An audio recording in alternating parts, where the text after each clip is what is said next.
The year was 1678. The Massachusetts Bay Colony was not a place of divine providence, despite what the puritanical ministers bellowed from their freezing pulpits in Boston. It was a jagged, unforgiving frontier, a place where civilization clung to the coastline like wet sand, constantly threatened by the vast, suffocating expanse of the North American forests. The winters here were not merely cold, they were an assault. They possessed a physical weight that pressed down upon the clapboard roofs, froze the well water deep in the earth, and seeped into the very marrow of those who dared to claim this land. My name is Elias Thorne. I am not a man given to flights of fancy, nor do I harbor the superstitious terrors that so frequently paralyze the minds of the colonists. As an auditor, land surveyor, and cartographer commissioned by the Crown's colonial governors, my life is governed by ink, parchment, and the indisputable geometry of numbers. Where the frightened villagers see the hand of the devil in a failed crop, I see poor soil management and a lack of crop rotation. Where they hear demons howling in the winter wind, I note the structural deficiencies of a poorly sealed chimney flute. I deal in the tangible. I deal in proof. Everything in this world leaves a mark, a record, a trace of its passing. You simply have to know how to measure it. It was mid-November, a season when the skies over New England turn the color of hammered lead, that I received the assignment. I was to travel to Blackwood Cove, an isolated logging and fishing settlement located a grueling 3 days' ride north of Salem. The settlement's founder and magistrate, a wealthy timber merchant named Josiah Vance, had abruptly succumbed to an apoplectic fit 2 months prior. Following his sudden death, the settlement's timber shipments, massive hauls of old-growth pine, vital for the shipyards in Boston, had ceased entirely. My task was straightforward, if incredibly tedious. Travel to the cove, Magistrate Vance's sprawling estate, take inventory of the settlement's remaining lumber yards, balance the colonial ledgers, and restore order to the Crown's supply lines. The journey north was a brutal procession through a landscape entirely drained of color. The towering pine and oak trees were skeletal, their rough bark black with freezing damp. The air grew steadily heavier, smelling sharply of crushed, rotting pine needles, decomposing kelp from the distant shore, and the metallic ozone tang of impending snow. The mud on the logging trail was thick and semi-frozen, grabbing at my horse's hooves and slowing our pace to an agonizing crawl. By the time we crested the final rocky ridge overlooking Blackwood Cove, the sun had already dipped below the tree line, casting long, bruised shadows across the valley. The settlement below appeared less like a thriving colonial enterprise and more like a graveyard of gray timber. The houses, 24 humble, weather-beaten salt-box structures, huddled together near the freezing, slate-colored water of the bay, dwarfed by the oppressive, silent wall of the ancient forest at their backs. There was no smoke rising from the chimneys, a detail my analytical mind immediately flagged as deeply irregular for a freezing November evening. As I rode down the muddy, rutted thoroughfare, the town reacted to my presence not with curiosity, but with a synchronized, terrifying withdrawal. Doors were quietly, firmly shut. Heavy iron latches fell into place with dull thuds. Eyes, hollow and underlined with the bruised purple of exhaustion and severe malnutrition, watched me behind cloudy, distorted window panes. There was no greeting. There were no children playing in the frozen dirt. There was only a profound, suffocating silence, broken by the rhythmic, mournful clanging of a loose shutter striking the side of a nearby storehouse. The people of Blackwood Cove moved like specters, their shoulders hunched not just against the biting wind, but against some unseen, perpetual weight. I was directed by a silent pointing fisherman to Magistrate Vance's residence. It was a looming 3-story manor built on a rocky promontory overlooking the settlement and the dark waters of the bay. It was a grossly ostentatious structure for such a remote, impoverished place. It was built of heavy, dark oak and thick plaster, its second story overhanging the first in the traditional English style, making the house look as though it were leaning forward, scrutinizing anyone who approached its heavy double doors. The current caretaker of the property was a stooped, emaciated man named Cobb. His skin had the leathery texture of cured meat, and his hands trembled slightly as he stood on the manor's front steps. "He left no kin, Mr. Thorne," Cobb rasped, his voice sounding like dried, dead leaves dragged across stone. "The house is exactly as the magistrate left it on the day he passed. We, the townsfolk, we do not go inside." I frowned, taking the heavy iron keys. "It's a perfectly sound structure, Cobb. Surely someone has been maintaining the hearths to prevent damp rot." Cobb took a step back, pulling his woolen collar tight around his throat. "The draught, sir. It is ill for the lungs. The house settles in the cold. It makes noises. We prefer the cold of our own hearths." Before I could interrogate the man further about his irrational fears, he turned and hurried down the rocky path, disappearing into the gathering fog. I shook my head, attributing his behavior to the deep-seated superstition that so frequently paralyzed the minds of isolated communities without proper education or a resident physician. I inserted the largest iron key into the rusted lock of the heavy oak door.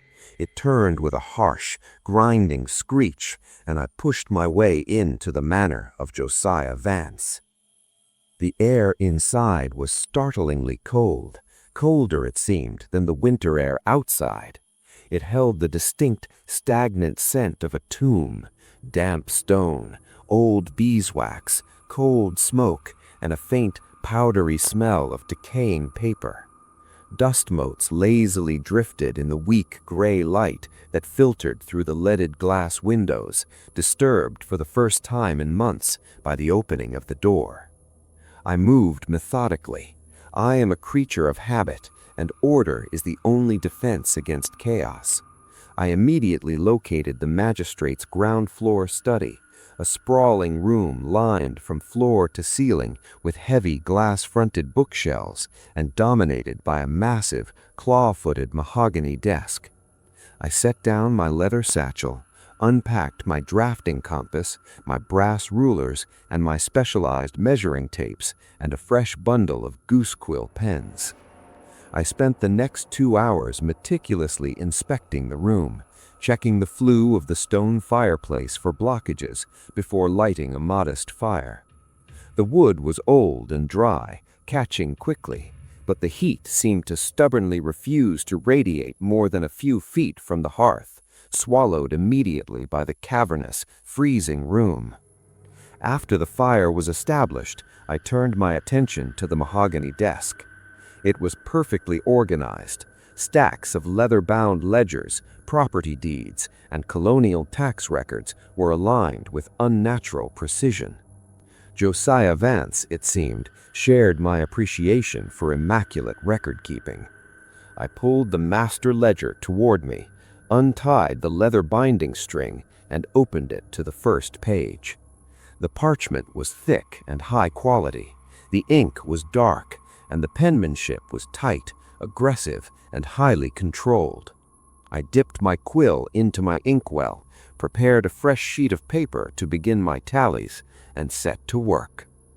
For the first 3 days I saw no one, and I heard nothing but the scratching of my own pen and the howling of the wind battering the thick outer walls of the manor. I immersed myself in Vance's world of numbers, systematically checking the columns of figures against the settlement's reported yields in the Colonial archives. The arithmetic was staggering, outlining an operation of incredible scale. But it was on the evening of the fourth day, as the temperature plummeted and the timbers of the great house began to groan and pop in the freezing air, that I found the first thread.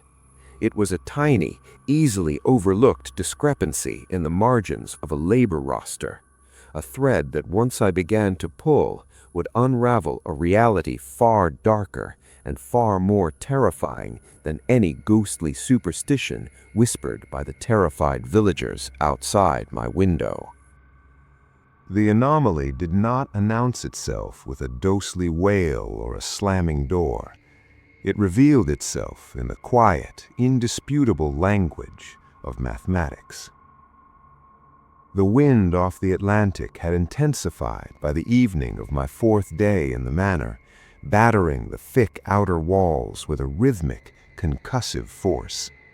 Inside the study, the temperature had plummeted so drastically that my breath plumed out in pale, erratic clouds, and the ink in my brass well had begun to turn sluggish and thick. I was forced to periodically hold the glass vial near the sputtering flame of my tallow candle just to keep the fluid viable. I was cross-referencing the colony's official shipping manifests with Magistrate Vance's private rationing books. According to the Colonial records filed in Boston, Blackwood Cove had received a steady, significant influx of indentured servants over the past 5 years. These were not seasoned frontiersmen. They were desperate men and women sent from the overcrowded, disease-ridden debtors' prisons of London. They had traded their freedom for passage across the ocean, legally bound to work off their debts in the freezing timber yards of the New World. Vance's ledgers tracked their arrival meticulously. A man named Thomas Miller, a cooper by trade, was recorded as arriving in May of 1674. Beside his name, Vance had charted his weekly provisions: 2 pounds of salted pork, 3 pounds of flour, a measure of dried peas, and a single woolen blanket. I followed the columns of Thomas Miller's life across the yellowed pages. June, July, August. Then, in the second week of September, the entries simply stopped. There was no record of a discharged debt. There was no record of a transfer to another settlement. There was only a blank space, and in the margins, written in Vance's tight, aggressive script, a single finalized phrase: "Succumbed to the winter fever. Debts absolved by God." At first, I noted it as a tragic but common frontier occurrence. Disease was a constant hovering specter in these isolated colonies. But as I turned the heavy vellum pages, my quill pausing over the columns, a grim, undeniable pattern began to emerge. A woman named Sarah Goodkin, sent to work as a seamstress and cook for the logging camps, received her meager rations until late October of 1675. Then the same notation: succumbed to the winter fever. A pair of brothers, strong laborers from Yorkshire, vanished from the rationing lists in November of the following year. Debts absolved by God. I spent the next 6 hours pulling every rationing book, every labor roster, and every tax document from the mahogany shelves. I laid them out across the massive desk and the woven rug on the floor, constructing a timeline of human capital. I counted them twice to be certain. My hands, numbed from the biting cold of the room, traced the names again and again. There were dozens of them. Nearly 60 people over a span of 5 years, all allegedly taken by this localized winter fever. I sat back in the heavy leather chair, staring into the dying embers of the hearth. The arithmetic was a physical weight pressing against my chest. 60 souls. Yet my mind instantly flashed back to my first day in the settlement, when I had conducted my initial geometric survey of the town's layout. I had walked past the small, stone-walled parish graveyard situated on a bleak hill overlooking the sea. I have a cartographer's memory for space and quantity. I recalled the layout of that frozen earth perfectly. There were no more than 15 fresh wooden markers in that enclosure, and according to the parish records I had glanced at, most of those belonged to stillborn children or the elderly who had passed peacefully in their beds. Where were the bodies? 60 adults do not simply evaporate into the freezing New England air. When the pale gray light of dawn finally crept through the leaded glass, I packed my ledgers away, wrapped myself in my heaviest woolen coat, and left the suffocating atmosphere of the manor. The cold outside was a sharp physical slap to the face. The mud of the thoroughfare had frozen solid over the night, crunching like shattered bone beneath my boots. I sought out Cobb. I found the caretaker down near the frozen docks, sitting on a turned-over barrel, mending a heavy hemp fishing net with stiff, agonizingly slow movements. He did not look up as I approached, though I knew he heard the heavy tread of my boots. "Mr. Cobb," I said, my voice cutting through the freezing mist off the water. I kept my tone clinical, devoid of emotion. "I am an auditor. I do not accuse, I inquire." Cobb's hands stopped their weaving. He stared out at the gray, churning water, his jaw tight beneath his unkempt beard. "I know nothing of his numbers, sir. I only mind the timber of the house." "It is not a discrepancy of coin, Cobb," I pressed, taking a step closer, forcing my presence upon him. "It is a discrepancy of men. The ledgers indicate that nearly 60 indentured servants have perished from a winter fever in the last 5 years. Yet the parish graveyard holds fewer than a quarter of that number. Where are the bodies?" Cobb finally looked up, and the expression on his face caused a cold knot to form in my stomach. It was not the vague, superstitious fear I had seen when he handed me the keys to the manor. It was absolute, naked human terror. "The fever takes many, Mr. Thorne," he whispered, his voice carrying a tremor that was not born of the ocean wind. He looked frantically over his shoulder toward the tree line, as if the pines themselves were listening. "The forest is damp, the work is hard. People, they break." "That does not answer the question of their physical remains," I stated firmly, grounding the conversation in indisputable reality. 60 bodies require a significant displacement of earth. Where are they? Cobb stood up slowly, the fishing net dropping into the frozen mud. He stepped incredibly close to me, smelling of stale sweat and profound fear. "The magistrate," Cobb rasped, his breath hot and foul against my face. That evening, as the last bruised light of the sun was swallowed by the churning slate-gray storm clouds rolling in from the Atlantic, I made my decision. I am a cartographer by trade, and to a cartographer, the unknown is not a source of terror. It is merely a space awaiting definition. I find a profound anchoring comfort in the physical dimensions of a room. A ledger can be falsified by a clever hand, and a terrified man like Cobb can be bullied into burying the truth in the frozen earth.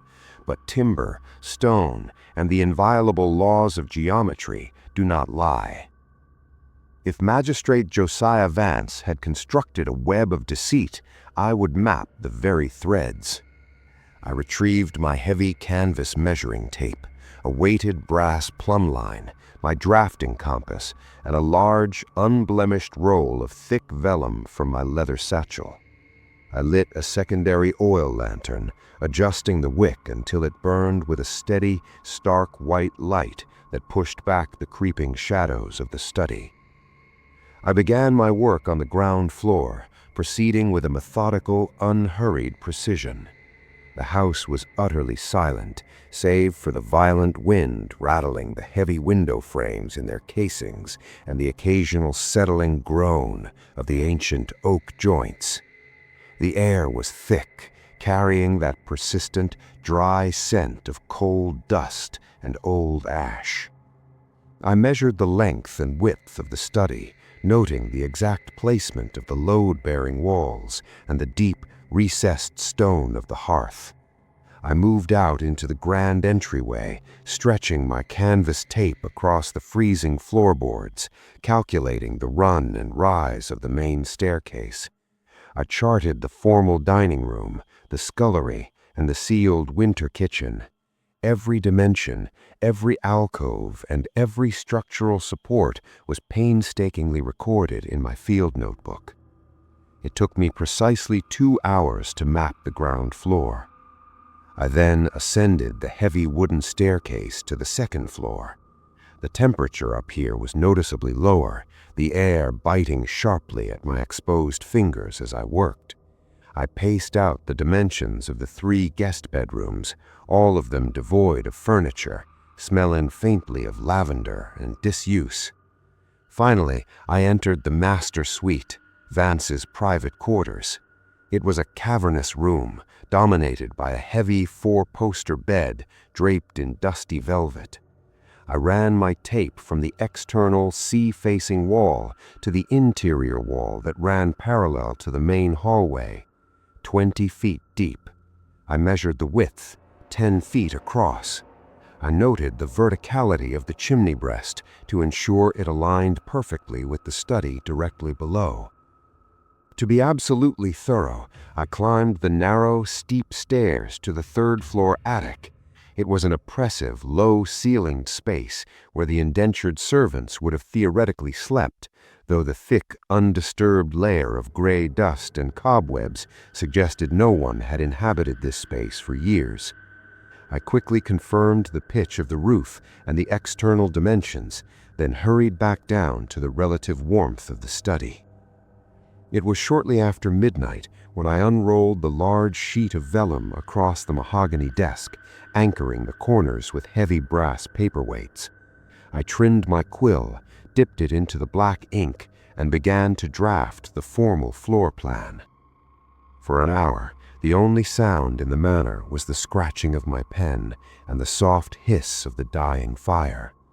I drew the external boundaries first, establishing the footprint of the house. Then I overlaid the interior measurements of the ground floor. It was a perfectly standard, albeit large, colonial layout. I paused, rubbed my tired, straining eyes, and began to draft the 2nd floor over the 1st, using a lighter, dashed line to represent the upper level. I aligned the external walls. I aligned the central chimney stack. I drew the guest bedrooms. And then I drew the master bedroom and the adjoining hallway. I stared at the lines intersecting on the vellum. I blinked, leaning closer to the parchment, my breath catching in my throat. I picked up my brass ruler and measured the drafted space again. Then I checked my field notebook. I had not made an error in my transcription. The arithmetic was flawless, but the architecture was an impossibility. The study I was currently sitting in measured exactly 20 feet by 15 feet. The master bedroom, situated directly above it, measured 20 feet by 10 feet. The external walls were flush. The chimney breast was perfectly vertical and aligned. The hallway ran adjacent to the bedroom. There was a missing variable, a void.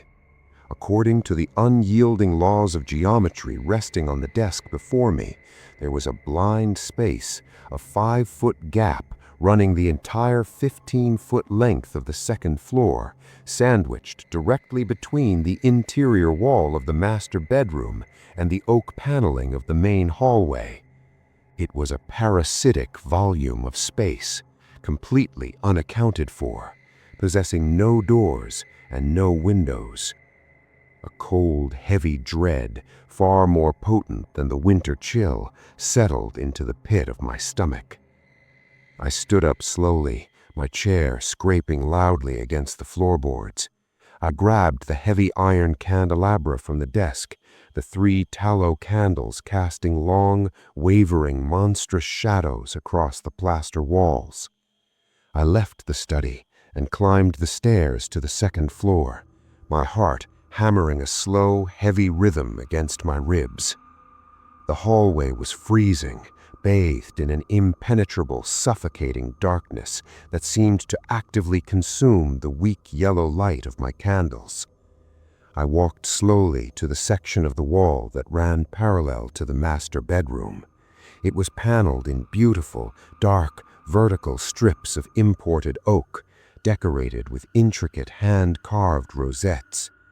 I transferred the candelabra to my left hand.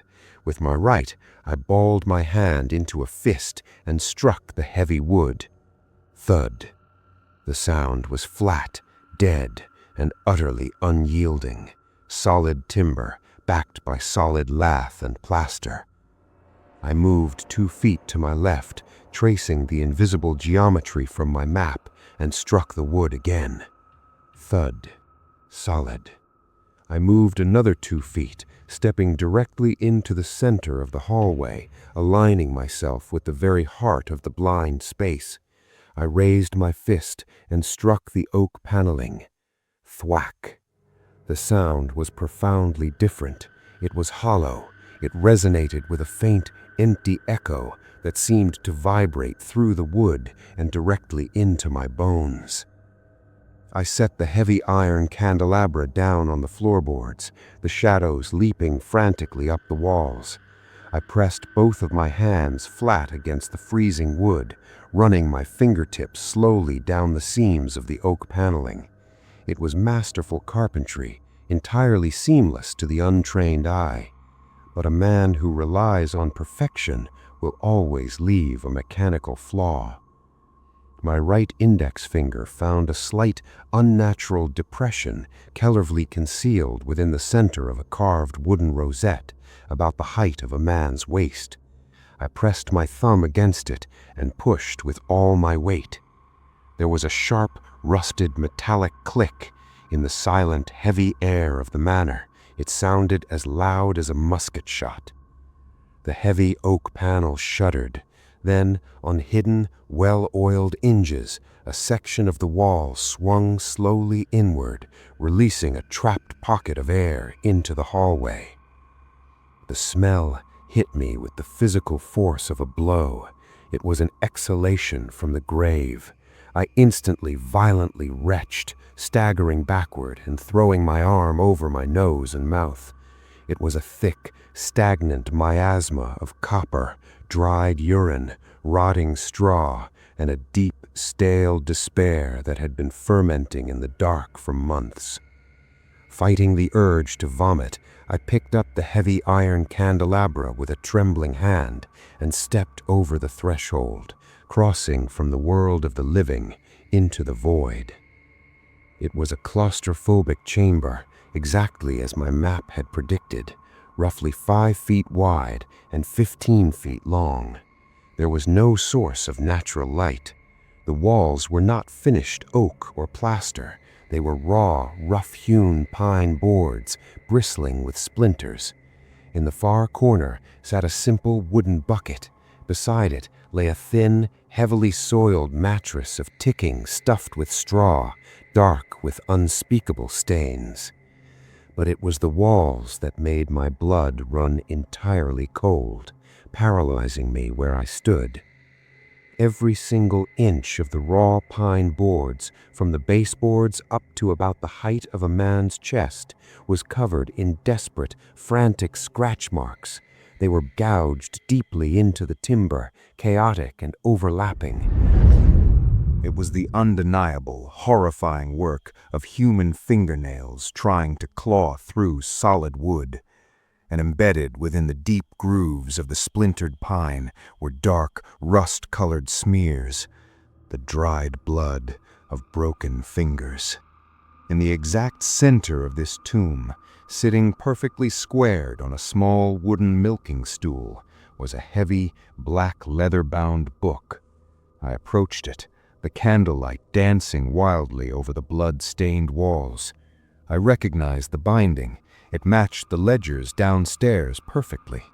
But as I reached out to open the cover, I knew with a terrifying certainty that this book did not contain the arithmetic of timber or colonial coin. It was the true accounting of Blackwood Cove. I approached the milking stool, my shadow stretching tall and monstrous against the raw, splintered pine of the hidden room. My breath hung in the freezing, stagnant air, mingling with the metallic, coppery scent of old terror that saturated the space. The black leather binding of the journal was supple, clearly maintained with the same obsessive care Magistrate Vance applied to his public ledgers. I set my candelabra on the floorboards, the 3 tallow flames flickering wildly, casting erratic light over the rusted, dried blood smeared across the frantic scratch marks on the walls. With hands that shook uncontrollably, I opened the heavy cover. The handwriting was identical to the pristine tax records resting on the mahogany desk directly beneath my feet. It was Vance's tight, aggressive, perfectly measured script. But as I read the first entry, dated 4 years prior, I realized this was not an accounting of timber or colonial coin. It was a terrifyingly clinical catalog of human slaughter. April 12, 1674, the entry read. The Crown's allowance for the indentured is a foolish, sentimental waste of capital. A man bound by debt is not a citizen, he is a beast of burden. To feed a dying horse is poor husbandry. To feed a weakened servant is a sin against commerce. I have instructed Foreman Miller to halve the rations of the newly arrived. Hunger sharpens the swing of the axe. I turned the thick vellum pages, my eyes scanning the horrifying arithmetic of a sociopath. Vance had realized early on that by isolating his workforce in this frozen, remote cove, keeping them malnourished, and working them 18 hours a day in the brutal New England winter, he could dramatically, artificially inflate his lumber output. He was hoarding the colony's wealth, funneling the massive, unreported profits into private accounts in London, preparing to return to England not as a merchant, but as a baron built on the broken spines of the vulnerable. But what happened when the workers broke? The answer was documented with chilling banality. November 8th, 1675, the entry read. The Irish boy, Sullivan, collapsed of exhaustion before noon. The men paused their labor. This cannot be tolerated. I instructed Foreman Miller to march the boy into the deep pines beyond the western ridge. The settlement was told he succumbed to the winter fever. Miller used a single musket ball to the back of the skull. The boy was buried in the trench, a necessary subtraction to maintain the yield.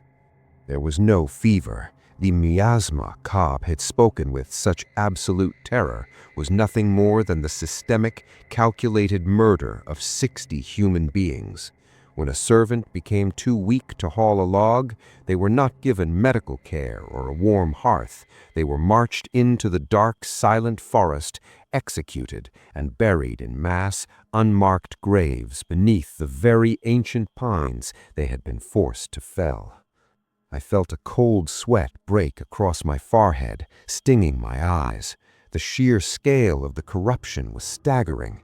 But as I looked up from the journal, my eyes tracing the desperate, bloody gouges in the pine walls surrounding me, a new, more immediate horror seized me. What of this room? What of the scratches? The servants were murdered in the forest. Who was buried in the walls of the manor? I turned to the final pages of the journal. The handwriting, previously so immaculate, began to shift. The strokes became erratic, frantic, the ink heavily blotted in places, as if the pen had been driven into the page with tremendous force. October 4th, 1677, the entry read. Eleanor has found my private ledgers. She is hysterical. She threatens to ride for Boston at first light to speak with the governor. She weeps for the souls of the dead. She speaks of God's judgment and damnation. She does not understand the vision. She does not understand the necessary arithmetic of building a dynasty. I cannot let a weak-willed woman dismantle my great work. October 6th. I have informed the townsfolk that Eleanor has taken ill with the winter fever. No one is to approach the manor. She is resting comfortably in the walls. Her shouting is muffled by the heavy oak paneling. It will pass. The breath left my lungs in a ragged, agonizing gasp. The void I was standing in was not a temporary holding cell for a disobedient worker. It was a tomb. Vance had dragged his own wife into this claustrophobic darkness. He had locked the heavy oak panel shut, locking her inside with nothing but a wooden bucket and a thin straw mattress. And then the true, unfathomable horror of the architecture locked into place in my mind. I looked down at the floorboards beneath my boots. Directly below me, separated by only a few inches of plaster and timber, was the mahogany desk. November 12th, the final entry read. The scratching has finally stopped. The house is wonderfully quiet. I was able to balance the quarterly accounts this evening without interruption. The yield is up 12%. For over a month, Magistrate Josiah Vance had sat at his desk, bathed in the warmth of the hearth fire, calmly dipping his quill into his inkwell, calculating the profits of his slaughter. And for over a month, just feet above his head, his wife had slowly, agonizingly died of dehydration and starvation in absolute pitch blackness, tearing her fingernails down to the bone in a desperate, futile attempt to claw her way through solid timber. He had listened to her die, and he had simply continued his math. The horror I felt in that hidden room was completely devoid of the supernatural. There were no ghosts in Blackwood Cove. There were no demons haunting the dense, freezing pines. The horror was entirely, devastatingly human. It was the terrifying realization of what an ordinary man is capable of when isolated from the eyes of the law, armed with absolute authority and driven by an insatiable, bottomless hunger for wealth. I did not sleep that night. I did not return the black journal to the milking stool. I packed my surveying tools with numb, mechanical movements. I wrapped Vance's true journal in thick oilcloth and shoved it deep into my leather satchel. I saddled my horse before the sun had even breached the gray horizon of the Atlantic. I left the heavy iron keys resting on the mahogany desk. I did not say goodbye to Cobb, or to the fishermen, or to the hollow-eyed women peering through the distorted glass of their windows. They were victims, yes, but they were also complicit in their terrified silence. They had dug the trenches. They had looked away. I rode hard for 3 days back to Boston. I marched directly to the Colonial governor's residence, a grand brick-faced building, warm with roaring fires and smelling of roasted meats. I presented the oilcloth-wrapped journal directly to the governor, a man of wealth and fine imported silks. I demanded an immediate, armed investigation. I demanded that the militia be sent to excavate the western ridge of Blackwood Cove, to give those 60 poor souls a proper Christian burial. I demanded justice for Eleanor Vance. The governor took the journal. He read it in silence, his expression unreadable, his powdered wig perfectly still. When he finished, he closed the heavy black cover and looked at me. He thanked me for my meticulous auditing, paid me my standard commission from a velvet pouch, and told me, in a voice as smooth and cold as river glass, that the matter would be handled with the utmost discretion. 2 months later, I heard the official proclamation read in the town square. Magistrate Josiah Vance was posthumously honored for his extraordinary contributions to the Massachusetts Bay Colony's infrastructure and economic growth. A street near the shipyards was named in his honor. The missing servants were officially recorded in the Colonial archives as tragic victims of an unfortunate, localized plague. The forest of Blackwood Cove was never excavated. The truth, it seemed, was deemed too damaging to the colony's fragile economic reputation in London. Capital, as Vance had so astutely noted, must be protected. I am an old man now. I no longer draw maps, and I no longer audit the ledgers of ambitious men. My eyesight is failing, cloudy with cataracts, and my hands possess a deep, persistent tremor that no amount of strong tea can settle. Yet when the bitter New England winter sets in, and the wind howls down from the north, rattling the window panes of my small Boston home, I do not think of ghosts. I do not fear the dark. I think of the dark, silent pines of Blackwood Cove. I think of the 60 forgotten souls buried nameless in the frozen earth, their bones entangled with the roots of the trees they died cutting. And I think of the absolute, suffocating darkness of that hidden room, the bloody splinters of pine, and the terrible, terrifying silence that follows when the scratching finally stops. The most terrifying monsters do not hide in the shadows of the woods, my friends. They sit in well-lit rooms. They wear fine clothes. They write in ledgers. And they smile.